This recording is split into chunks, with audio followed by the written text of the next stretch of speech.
Assalamualaikum warahmatullahi wabarakatuh.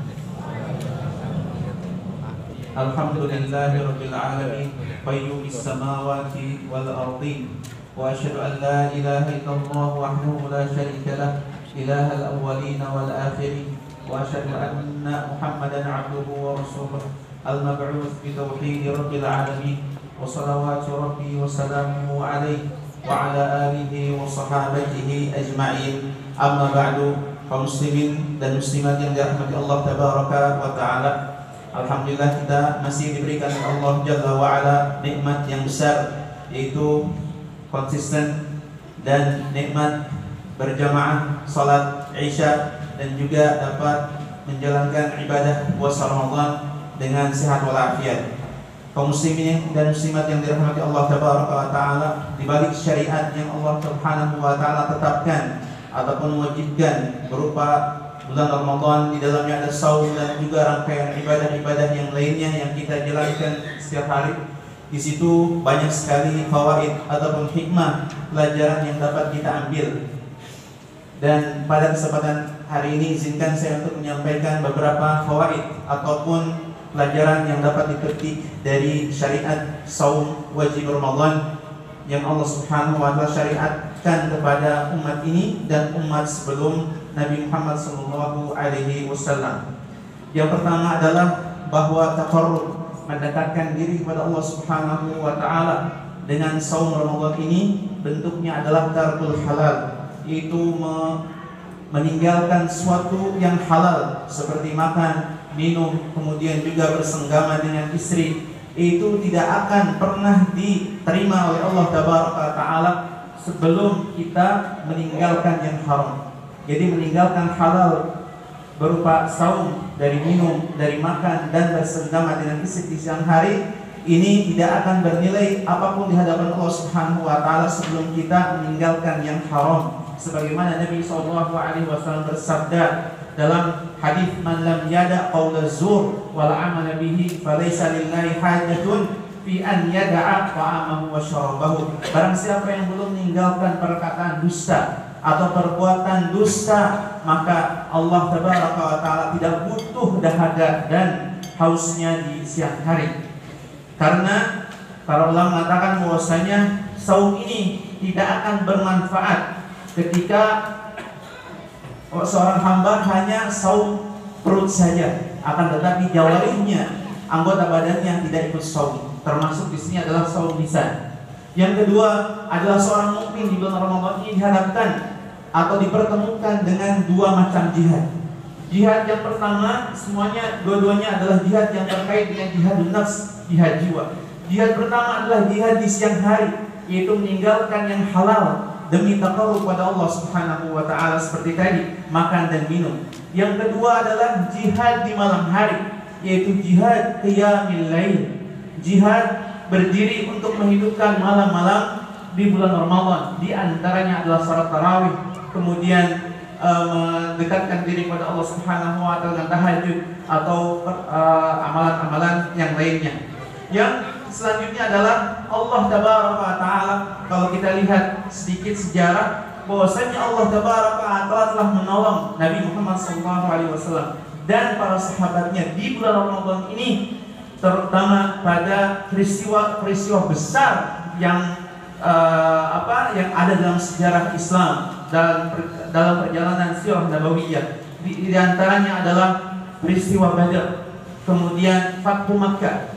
Yang kedua peristiwa besar ini Allah tabaraka wa ta'ala tolong, bantu, bela kaum muslimin di bulan Ramadan ini.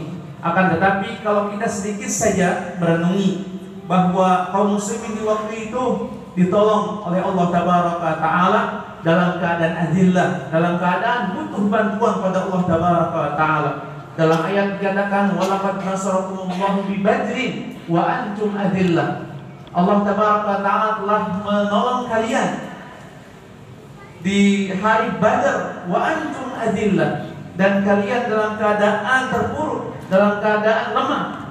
Dan sekarang kaum muslimin kalau kita lihat banyak sekali posisi-posisi atau daerah-daerah atau sebagian belahan yang dalam keadaan adillah, tidak izzah, tidak dalam keadaan kuat. Maka dari itu kita sebagai umat Islam secara keseluruhan maka harus berbetik untuk meminta kepada Allah Subhanahu wa taala dan mengerjakan sebab-sebab tertentu atau ikhtiar-ikhtiar tertentu untuk mendapatkan pertolongan dari Allah Tabaraka wa taala dengan doa, dengan istighfar, dengan inabah, dengan khusyuk dan khudu dalam ibadah. Yang selanjutnya adalah Allah Tabaraka wa taala qad akrama fihi bilailatul qadar. Jadi Allah Subhanahu wa taala di bulan Ramadan ini telah memuliakan kita semua yang menjalankan saum Ramadan dengan satu malam yang lebih baik daripada 1000 bulan. Nah, min alfi syahr. Dalam hadis banyak sekali disebutkan itu semuanya. Kemudian yang terakhir adalah inna syahrul Ramadan wa syahrul farh al-haqiqi. Bahwa bulan Ramadan adalah bulan kebahagiaan.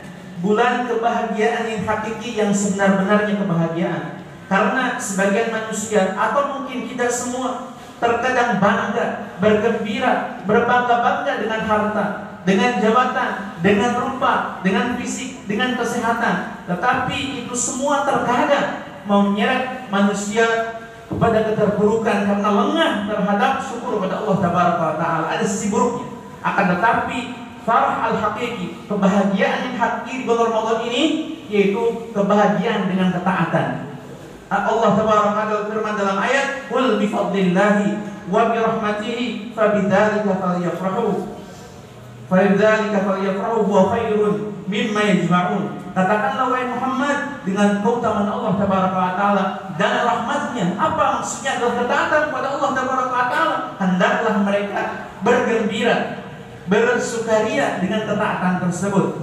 Dan itu semuanya lebih baik dari apa yang mereka atau kalian kumpulkan dari harta, dari segalanya yang terkait dengan keduniaan. Dan Nabi SAW dalam hadisnya, dalam sabdanya dalam Sahih Bukhari dan Muslim dikatakan bahwasanya orang yang saum ini adalah orang yang mendapatkan kebahagiaan yang hakiki itu lebih daripada sekedar harta, anak, jabatan dan sebagainya. Nabi SAW menegaskan ini farhatan, bagi orang yang saum, yang saumnya benar lillahi ta'ala ihtisaban imanan, akan mendapatkan dua farhah, dua kebahagiaan yang hakiki. Pertama, farhatun 'inda fitrihi, kebahagiaan setelah dia menahan hawa nafsu, makan, minum dan lain sebagainya, kemudian bertemu dengan makanan.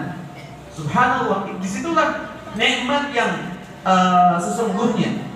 Kemudian wa farhatun 'inda liqa'i rabbih, dan kebahagiaan ketika bertemu dengan Allah Tabaraka wa taala. Dengan saum seseorang akan mendapatkan pahala ridwan Allah Tabaraka wa taala. Dan kebahagiaan ini pasti setiap manusia, baik itu muslim ataupun kafir atau itu masih kecil atau sudah dewasa, semuanya menginginkan dan mencari itu sampai titik darah penghabisan. Apa? Kebahagiaan.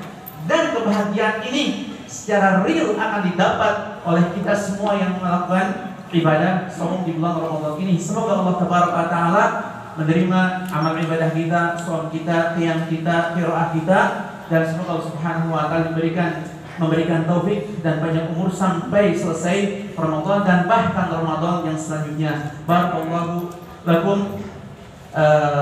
Mohon maaf atas segala kekurangannya. Saya cukupkan sampai di sini. Assalamualaikum warahmatullahi wabarakatuh.